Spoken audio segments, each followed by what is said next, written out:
青年行過花道，地上狀元帽，兩出招無經，象徵正式告別當年皇帝寫親吻儀式，由囡仔對父母敬茶，表達對厝內人的擁有之恩。剛剛的奉茶覺得很感動，對，那希望孩子接下來能有另外一個進入另外一個階段，然後呢步步高升，覺得很新奇，第一次參加，自己突然間16歲，很特別，就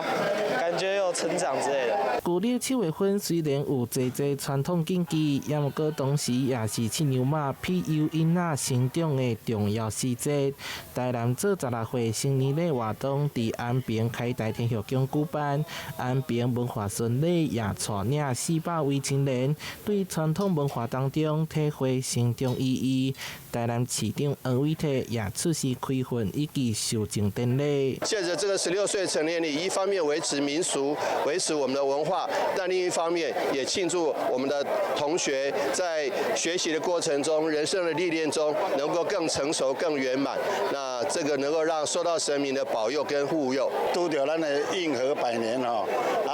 會當互因迄個踏向未來來為咱的這個國家來盡一個這個心嘛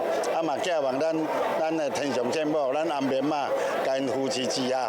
這來參加的這迄個學子都會有一番成就今年成功客行安排坐遊艇遊安平運河，讓青年感受8冬運河風情，也象徵青年揸着祝福，勇敢邁向未來。最後佇安平古堡舉行授證典禮，替成長之路留下珍貴紀念。台南新聞社會採訪報道。